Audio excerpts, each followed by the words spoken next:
Obrigado ao nosso ministro Dias Toffoli. Se nós temos aqui uma plateia de legisladores, se nós temos aqui o Poder Judiciário, nós não podíamos deixar de ter aqui, pastor, o setor produtivo, o setor que, meu caro governador, move a nossa economia. Nesse sentido, a Unale convida o empresário Luciano Barreto, engenheiro civil, construtor, empresário, fundador da construtora Celi e criador do Instituto Luciano Barreto Júnior, para que também traga a visão empresarial do enfrentamento da burocracia. Com a palavra, doutor Luciano Barreto. Parabéns, ministro. Excelentíssimo senhor ministro Toffoli, amigo senador Amorim, deputado André Moura, os demais deputados estaduais aqui presentes. Eu agradeço ao deputado Sandro a oportunidade que me dá neste momento. Quero abraçar também o meu amigo Albano Franco e o presidente Luciano Bispo, o prefeito João Alves, que me parece que se encontra na plateia. É uma temeridade falar depois do ministro Toffoli, entendeu? Principalmente o engenheiro civil, construtor, que ao longo de 50 anos tem convivido com obras públicas, desde a licitação até a entrega do empreendimento. Mais recentemente, nos últimos 15 anos, convivendo com obras públicas. Eu trago aqui, ministro Toffoli, a visão do empresário da construção civil pequeno e médio, que nós classificamos aqui em Sergipe como participantes da série B e C da construção civil. Não falo da série A, que todos conhecem, em virtude que eu não conheço a realidade dos mesmos, e não dessa série, e não me arriscaria em falar. Eu vi hoje de madrugada uma matéria que foi veiculada no Valor Econômico e que o ministro Torquato Jardim, ao tomar posse como ministro da CGU, defendeu que os processos de leniência com as empresas da série A fossem acelerados. Eu acho importantíssimo que isso aconteça. Sou totalmente a favor que eles se realizem, porque se nós estivermos sonhando que as empresas internacionais vêm para o Brasil substituir as empresas da série A na execução das grandes obras, é uma ilusão. As que vieram, e não foram muitas, já voltaram.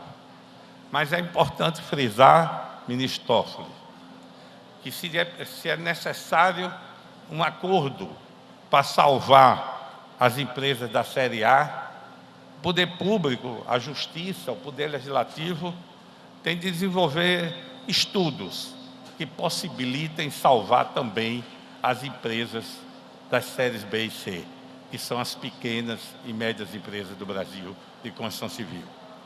Eu diria, senhor ministro, que existem, certamente, umas 50 mil empresas que estão destruídas, empresas pequenas e médias. Empresas que geram muito mais empregos do que as 20 primeiras empresas nacionais. Empresas que pagam mais impostos do que as ditas da série A e que estão destruídas. E por que elas estão destruídas? Estão destruídas, em primeiro lugar, pela burocracia, que o senhor abordou com muita propriedade. Em segundo lugar, que também é abordado por Vossa Excelência, é a questão do modelo atualmente usado pelos órgãos de controle. Modelo esse que não foi capaz de evitar o que aconteceu com a série A, mas destruiu a série B e C, através, com muita propriedade, Vossa Excelência, repito, falou que se estabelece normas, controles de preços, que são nacionais. Uma obra no município mais distante de Aracaju, que é Canidé de São Francisco, com recurso federal, é obrigado a obedecer aos mesmos parâmetros de uma obra que está do lado da fábrica de cimento ou do lado da pedreira. E a que isso conduziu? Eu convido a reflexão os políticos do meu estado. Convido a reflexão os políticos, os deputados que aqui honram com suas visitas. Visitem o interior. No estado de Sergipe, existe certamente, no mínimo, 400 obras abandonadas, inacabadas, com milhões de recursos públicos jogados na sarjeta. Isso é o principal, porque a obra é feita para atender a sociedade e ela precisa ter início, meio e fim. Eu quero registrar e quero dar um testemunho. O governador Augusto Franco, pai do Dr. Albano Franco, fez a adutora de São Francisco, no governo dele, uma adutora de 100 quilômetros, que salva Aracaju da falta de água. Ele fez em 30 meses. A segunda etapa está sendo duplicada há 30 anos. A segunda etapa está sendo duplicada em 30 anos. A BR-101, no estado de Sergipe, um trecho de 100 quilômetros, mais de 30 anos duplicados, porque há uma interferência de 11 órgãos de controle diferentes, como o senhor falou, com normas diferentes, procedimentos diferentes, e que quando chega para auditar uma obra só tem um objetivo, numa inversão total ao que a Constituição determina. Desculpe entrar nessa seara. É que no Brasil de hoje, todos são culpados, até que com muito esforço e gastando muito dinheiro, provem que são inocentes. E qual é a consequência? E qual é a consequência? Que o senhor falou com muita propriedade. Eu tenho 48 anos que fundei a minha empresa.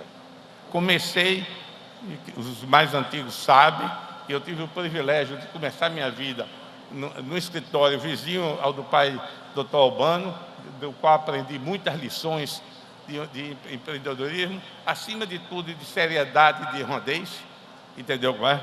Então, por que no Brasil de hoje só se pensa em preço e punir? Então, hoje não se faz engenharia. Os órgãos de controle destruíram a engenharia nacional, porque uma obra, mesmo as pequenas e médias, se recebe uma tabela e aplica aquela tabela nas quantidades nem sempre corretas, porque é proibido a empresa que tem sua equipe fazer o levantamento das quantidades, orçar. E aí tem exemplos. Nós imaginamos, ministro, com os dados que nós dispomos e com as projeções que podem ser feitas, no Brasil devem existir mais de 10 mil obras inacabadas. Culpa da burocracia, repito, culpa do modelo usado pelos órgãos de controle e culpa, acima de tudo, dessa falta de compromisso com a sociedade, quem é quem precisa da obra. E aí vem a questão que sempre é alegado em primeiro lugar. Não, mas não tem dinheiro. O problema do Brasil é que não tem dinheiro para fazer as obras.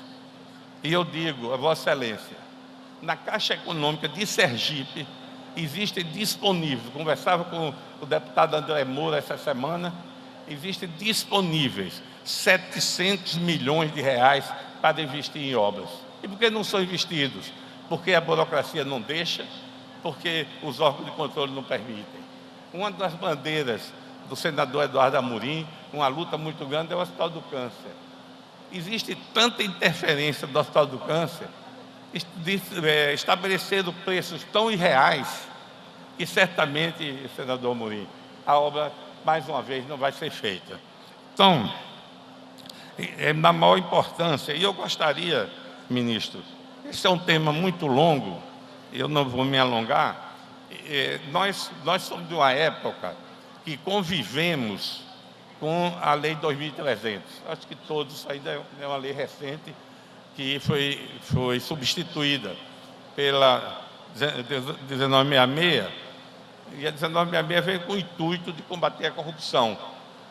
As obras, sob a égide da Lei 2.300, que não havia o gigantismo dos controles que existe hoje, as obras eram mais baratas, tinham prazo para concluir, e tinham qualidade, porque não chega um órgão de controle para discutir a qualidade de uma obra.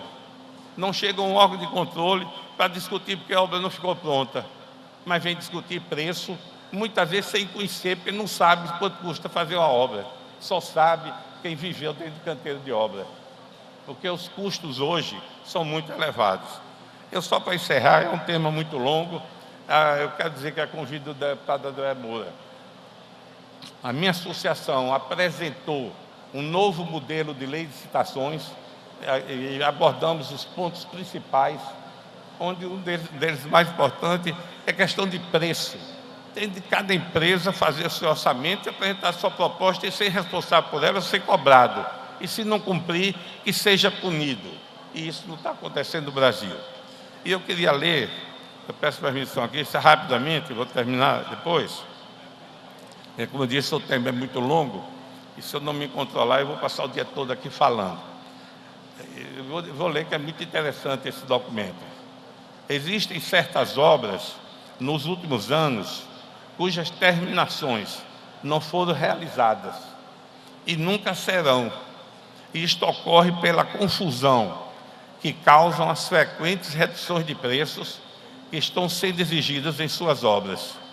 É certo que todos esses rompimentos de contrato, descumprimento de palavra e de aditivo servem somente para atrair, como empreiteiros, todos os miseráveis que não sabem onde tem a cabeça, os trapaceiros e ignorantes, e afastar os que têm o que perder, que não são capazes de produzir uma empresa. Diga ainda mais, ele retarda e encarece consideravelmente as obras, cuja qualidade é a pior possível, pois os descontos e as pichinchas tão procurados são imaginários. O empreiteiro em prejuízo se assemelha a um homem que se afoga. Ele se agarra em tudo o que pode. Ora, em matéria de empreiteiro, isso significa não pagar quem lhe fornece os materiais, pagar mal os empregados, trapacear quem puder, ter somente os piores operários por pagar mal e não empregar senão os materiais da pior qualidade. E sem razão questionar e ao fim gritar misericórdia em um dos outros. Porque quando o empreiteiro, o empresário, essa palavra empreiteiro é meio pejorativa, eu substituo o empresário. O empresário, quando pega uma obra, ou não tem o cuidado dele conferir aquele orçamento que é proposto, que são irreais, todos eles são irreais, o que é que ele faz? Em primeiro lugar, ele compra material de péssima qualidade. Em segundo lugar, paga mal os operários ou não registra os operários, há um prejuízo direto para a nação, sacrifica o prazo e, por fim, a qualidade. E eu digo que o Brasil de hoje se gasta 100 mil reais, gasta 20 milhões para economizar 100 mil reais. Isso é um absurdo. Eu não sei, ministro André Moura, o senador Amorim, eu não sei a quem está servindo esse modelo. As obras são mais caras, são mal feitas, não tem prazo. Está servindo a quem? Qual é a finalidade? E aí eu vou entrar um pouco, vou terminar aqui e encerrar com a questão da desburocratização. Eis aí o bastante para ver as inconvenientes desta conduta. Abandone-a, então estabeleça boa-fé. Dê às obras o preço justo e não recurse uma remuneração honesta a um empreiteiro que saberá cumprir o seu dever. Este será o melhor negócio que poderá fazer. Pasmem os senhores, essa carta foi escrita no século XVII pelo engenheiro Sebastião Vauban ao rei de França, Luís XIV, que ele foi encarregado de fiscalizar as obras os fortes e as obras dos museus, e ele constatou que a política devia ser adotada. Eu devo dizer a Vossa Excelência, ministro, deputados presentes, senadores, deputada Amorim, meus amigos, estão aqui me honrando com a presença, que essa carta o Brasil está muito pior hoje do que está refletido nesta carta. Isso é uma questão que nós precisamos enfrentar. Eu quero só finalizar, que aqui dentro dessa política de desburocratização, o senhor abordou com tanta propriedade, dentro da política de impacto federativo, eu pergunto a Vossa Excelência, qual a necessidade que tem de sair auditorias de Brasília para fiscalizar obras pequenas e médias? Por que não delegar ao Tribunal de Contas do Estado, dos estados? Nós temos em Sergipe, que é o que eu conheço, um excelente Tribunal de Contas estadual, que presta relevante serviço, que acompanha com firmeza os investimentos. Um dia desses eu lia no jornal que saiu uma equipe para vir fiscalizar uma obra de R$200 mil numa cidade do interior de Sergipe. Então, o grande problema, em primeiro lugar, a burocratização, que é essa que nós falamos aqui. Em segundo lugar, preços irreais. Em lugar nenhum do mundo, todos sabem disso, tabela de preço nunca funcionou. O presidente Sarney quis tabelar a carne em 86, e os mais antigos aqui, eu e Albano, certamente os mais antigos, vimos o resultado que deu. Tiveram de laçar boi no campo, senão não ia ter carne para o povo comer.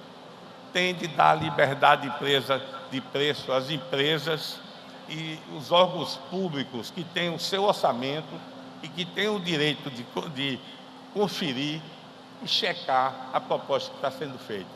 Hoje, simplesmente, se pega as quantidades que os órgãos fornecem, não é a empresa que fornece, normalmente erradas, porque no Brasil existe a cultura de pagar muito pouco por um projeto de engenharia, se paga muito mal, temos projetos de péssima qualidade, e não tem nada que merecesse ser mais caro do que um bom projeto. E eu falo, porque nós atuamos no setor de incorporações, ministro, e o empreendimento começa a ser trabalhado 2, 3 anos antes de lançar, fazendo os estudos de engenharia, a compatibilização dos projetos. Por isso, eu vou falar uma coisa que o Sergipe todo conhece, o senhor não conhece bem a sua de Sergipe. Eu sou diretor de uma empresa que, ao lançar um empreendimento, todo Sergipe sabe disso, anuncia o dia e a hora da entrega. Na área imobiliária, nós trabalhamos no segmento da obra pública e obra imobiliária. Nós anunciamos o dia e a hora de entrega quando lançamos o empreendimento. E Sergipe é testemunha de que nós cumprimos isso. E eu pergunto, por que não se levar isso para o setor público?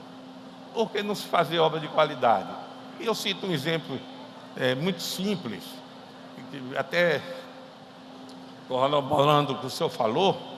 Se um gestor público, aqui deve ter muitos, comprar uma caneta de 1,20, assinar um nome e jogar no lixo, não acontece nada.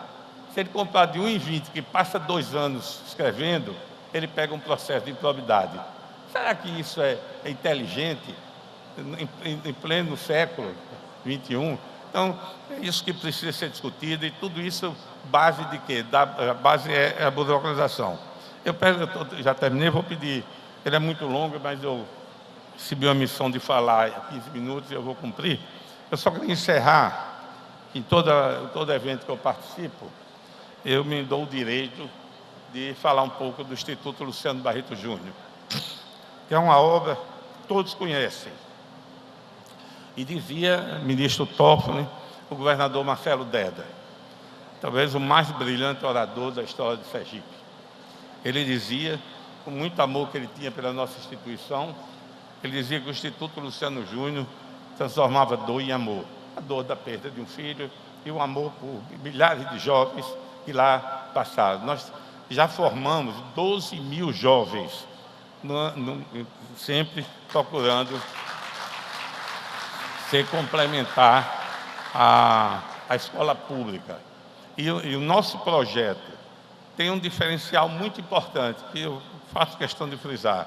o Instituto Luciano Barreto Júnior é proibido de receber verbas públicas ou doações privadas.